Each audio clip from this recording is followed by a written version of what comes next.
It's 9:45 at night, Tuesday. It's 71 degrees Fahrenheit, 21.6 centigrade. Tomorrow, on Wednesday, it is going to get up to 89 Fahrenheit, which is 31.6 Celsius. It went from being very nice and very pleasant to a little warm, then rainy and cold again. And now it's going to be, it's like little tap, tap, smack in the face with the temperature. Let's see what happened yesterday. Anything? Not really.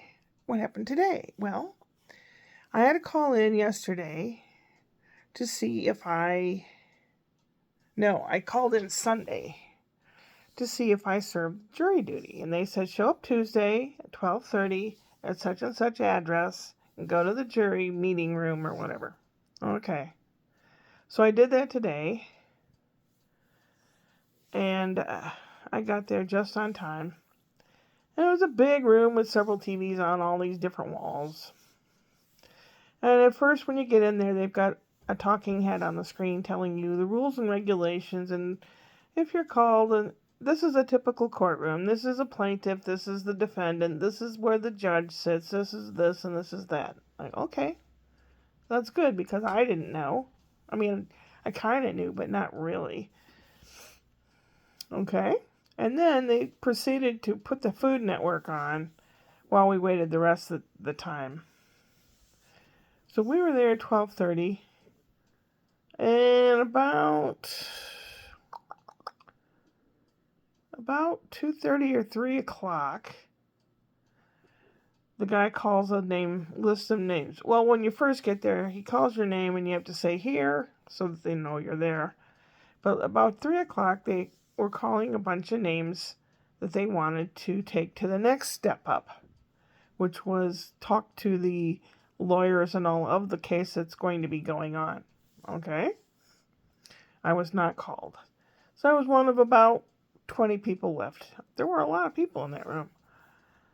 So we waited, and finally, about 4 o'clock, they called all our names. We said yes, yes. And he said, you all can go. You've served for this year. Oh. But I went up to the desk and talked to the guy in person because I wanted to make sure.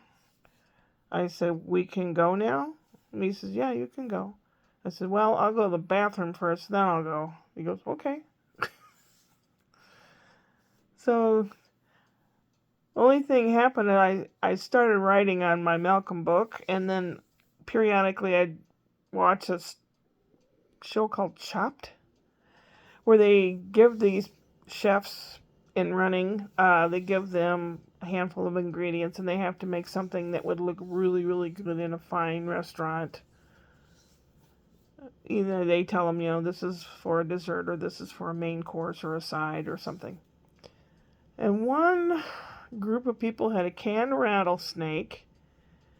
Somebody had a baked potato, snail eggs, a baked potato, arugula, or some kind of lettuce, frise, I guess is what it's called, some kind of lettuce. And I'm thinking, oh, ew. Who eats that shit? I didn't say shit, but I mean, I said to the lady sitting next to me, ooh. And she says, well, people in other countries eat weird stuff, And I said, yeah. I said, but think of those poor judges have to taste that crap. It was disgusting. And one of them was a leg of lamb, but wasn't lamb, it was goat, a goat leg. And all the cooks that were involved wanted to switch that one out to something else. So I'm thinking, goat is good. It's like mutton, really. If you don't like lamb necessarily and it needs to be a little tastier, goat is pretty good. Goat and camel. I've tasted that, and it's pretty good. Finally got to go. I stopped by the grocery store to get Brian some real garlic. He was making something yesterday, and he didn't have real garlic. He had like one or two little pieces that were really old and bendable. but I think he used those. And I said, well, I have garlic powder and I have dried garlic. So today I stopped on the way back home to get the garlic for him. And I got home about, I don't know, 5:15. And at 6:30, no, what time was it? 6:30 is when the Footlighters Theater Group would meet for voting for their elected officials and all that, like secretary, president, whatever. And they have a project that they need taken care of. It's a plumbing type issue for their building. And they're going to have a big fundraiser show at the end of their season this next year to spruce up the place. To maybe paint it or landscape it or, whatever they got to do. Change up the bathrooms. I don't like the way the seating and everything's laid out. You've got an oblong stage, and on either side you've got racks seating. I think that's a very strange arrangement, but that's what they have. And they were talking about this plumbing issue that they have, and they had 3 estimates from this engineering firm. I'll just fix it better, and go out and do everything you need to do so that it won't be sabotaged or anything. Apparently, these are big pipes that stick up out of the ground, and if you're driving by and you look out the corner of your eye, it looks like a person sitting on a bench, or it just looks like something else. But because they stick up out of the ground and they're uncovered, people will steal the brass nozzles off to take them to be recycled or whatever, and get money for them. So they have this estimate of what it would cost to have that done and have a cage put around it so that people don't steal it. I said, are we a non-profit organization? Yeah. And I said, has anyone contacted the city asking if they have grants or anything for nonprofits? No. I said, I'll do it. Because I'm not afraid to talk to city people. I worked for 2 different cities at 2 different times. The city of Ferguson and the city of O'Fallon, Missouri.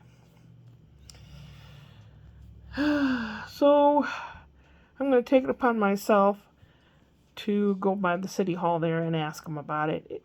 If there's nothing that can be done, there's nothing. But who knows? They might have some kind of grant that they can have some money taken off so they can get the whole works. Don't know. And also, I got home about 9:30 or something, I guess. Yeah. And it's warm.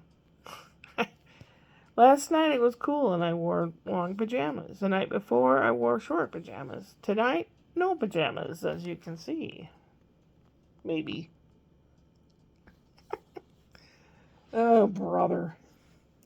Anyway, Kitty Cat's upset. I'm not sure why, because I left him twice today. What do you see? Did a fly come in with me again?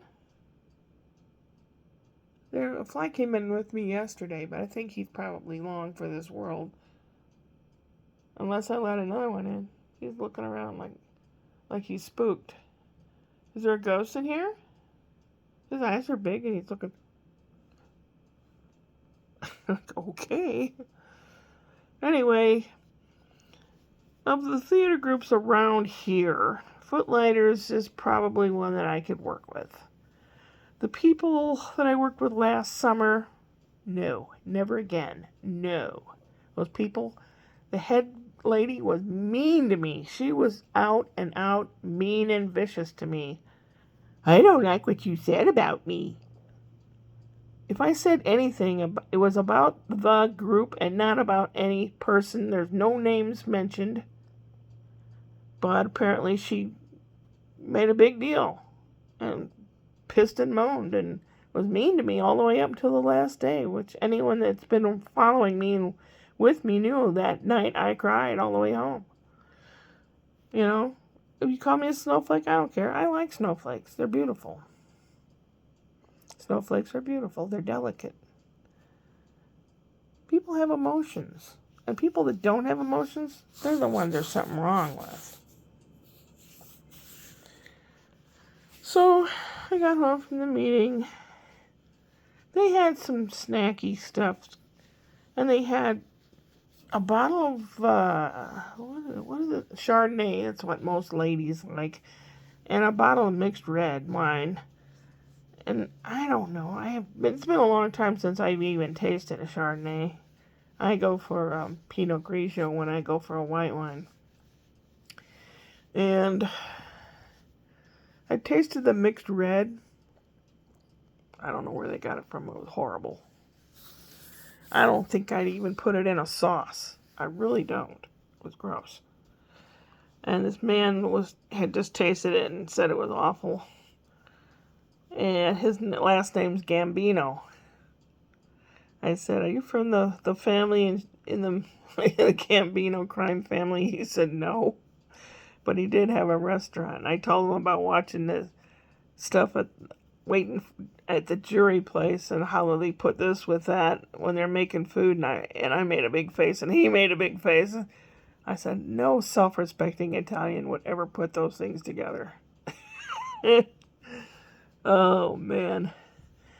And also, sometimes you'll see on Facebook, so-and-so, you want to be their friend?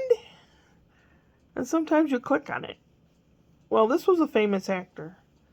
And I thought, all right, yeah, I said yes to, who was it? Johnny Depp or something once, and I think it was just somebody using Johnny Depp's name. And this guy is a famous guy from St. Louis. And I clicked yeah. Well, today, that person texted me and I was asking him how I'm doing and stuff. And I said, are you the real so-and-so? He goes, yeah. Because I like to talk with normal people. And I said, if you're really a so-and-so, I said, I hope your family and friends weren't affected by the tornado last week. And he said, what? Or come again, what? So I said, well, it was really bad. I said, probably in your area where you grew up it wasn't, but it went by the zoo and up that way. And apparently not, or he probably would have known about it. And then I know where he went to high school. It was private school out in the West County, a hoity-toity area, out where Sheryl Crow grew up. She's a spoiled one, too. Kevin Kline, he was from St. Louis, Webster Groves. His dad owned a toy store or something, so he wasn't poor. He wasn't wealthy, but he wasn't poor. There's quite a few people from St. Louis. Cedric the Entertainer, he's from University City. Now, he probably was working class. He obviously didn't have the money advantages like some of the people in West County, like Sheryl Crow and this guy. So I said something about, I said something about his high school, and I said, I used to be out there, I drive down that road all the time. I said, I forget the name of it. He named it right away. Didn't have to look it up, you'd have to look it up. It was either someone that knew all about this guy, or it was the real guy. And then he asked me a couple questions. You say, I was looking at your pictures and it looks like you did some theater. And I was going to answer him and tell him with whom I did theater and stuff. But we were dealing with something at the jury place, so I didn't have time to answer him. I'll have to answer him tomorrow or something. It seems like it's the real guy. I hope it is. Because he looks like he'd be a really nice guy. He's a tall guy. He said, which of my things that I was featured in do you like the best? Well, I looked up his works, and I really don't know any of those movies and shows, except one, Fargo. I've seen that movie and I liked it. But other than that, some of the shows and things he was in that most people would know him for. I've never seen that show, and I don't care to because I don't like that time period of the 50s and early 60s. And y'all can probably guess who it is now. Very nice guy. So I hope I get to really actually be a friend to him. And he can talk to me if he needs to talk to somebody normal. I think I'm normal. Well, a little abnormal, but pretty much normal. And, Mr. Actor Guy, thank you very much for trusting in me. And I obviously was very skeptical and asked him a bunch of questions that only people from his area would know. And he answered them. So someone would either have to be incredibly knowledgeable about this guy, or it's the guy. That's fine. I'm very glad. I also, I know it's his publicist that puts out the notices, Jim Gaffigan. His birthday's coming up in July. So I'm going to send him happy birthday song or something. I don't know. And then Jim Meskimen, who's an impersonator. He impersonates actors and stuff. I kind of know him. I don't know if he would know me. He might recognize me if he saw me and go, "Oh, yeah." That's fine. That's fine. Tomorrow is Wednesday. Hot dog. I'm going to start calling early in the morning whenever the hospital and doctors are open and ask if they have any cancellations. I'm going to try to get this medicine crap and blood pressure crap under control. So if I get an appointment, if someone cancels and I get an appointment, it's near the city of Redlands where the theater group is. So if I can get an appointment, let's say I get a 1 o'clock appointment, and when I'm done there, I stop by and ask the city about the water replacement valve thing that the theater people want. So I kind of hope that's what happens, because then I can get 2 things accomplished that are positive. That would make me feel really good. I'm itching. Dry skin. Ay, ay, ay. What else? Oh, yeah. Since it'll be Wednesday tomorrow, only a couple hours from now, but some of you, where you are now, it's already tomorrow, will be Whoop Whoop Wednesday, and I'll have a joke for you. Take care. I'm in a fairly decent mood. Hopefully, I'll be able to sleep tonight and get some stuff done around here. I did not do the dishes tonight. It's a big mess. Usually I do them at night so they're ready to be put away in the morning, but I did not do any of that. I have not done poop patrol. I have not done anything except tend to this jury thing, and then I went to that meeting.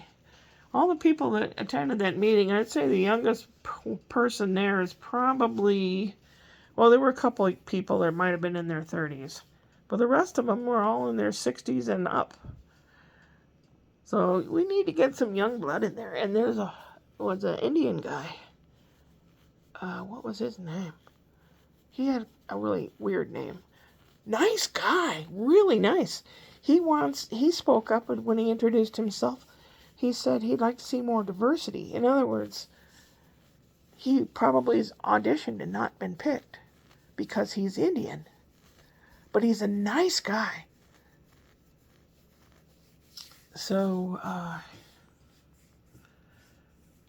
yeah, I put in a suggestion for a play for next season. Death Takes a Holiday.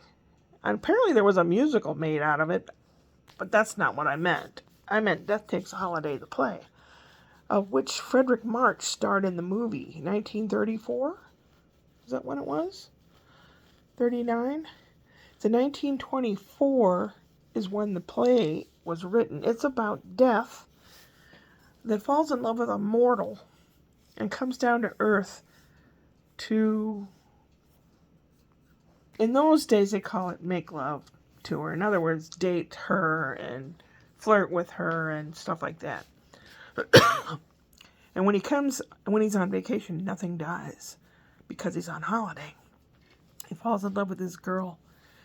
This girl and guy were going to announce they were having like an engagement party, and he comes down and is an uninvited guest. But he's so nice and so sexy and everything. And the girl's parents, the boy's parents, let's see, another person, and maybe a butler or maid. I'm trying to think of how many. There's like 8 people in the cast. And it's one set, one scene. It's like the rich people's house in their, I don't know, what do you call it? What do they call it in Britain? Oh, it's like a parlor or something. Big, beautiful, opulent. Because they're all like royalty. Everybody's royal and they're all dressed nicely. It's only basically one, there is an intermission, but it's like one set, one scene. Everyone's all dressed in one thing. They don't have to change clothes. And so it'd be easy to put on. I was going to direct it once when I was in Lamont Players, which was our own little group that we formed. I only had 3 people come to audition. I don't know. And one guy was good. The other 2 were horrible. And I ended up having to cancel the whole thing because nobody showed up. But, yeah. It's the old Frederick March, Death Takes a Holiday, if you want to check it out. It's a decent movie. It's really emotional. And I think the father of the girl or something says, take me instead, don't take her. Because if he took her to be with him, she would die. So it's like a love story. Really pretty cool. How long have I talked? Probably way too long. Oh my goodness. Anyway, so much to do. I'd better go to bed. Gotta get a joke up for tomorrow. Take care, everybody. When life gets rocky, we gotta stand on our 2 feet with shoulder width apart. When it stops being so rocky, we can put our feet closer together. But right now, we just gotta hold on. And we're on this ride, and we gotta deal with it right now. Don't let it get bad. Keep your chins up, or the British say keep your pecker up. Ooh. Ooh. Not your legs. Your nose. Upward and onward.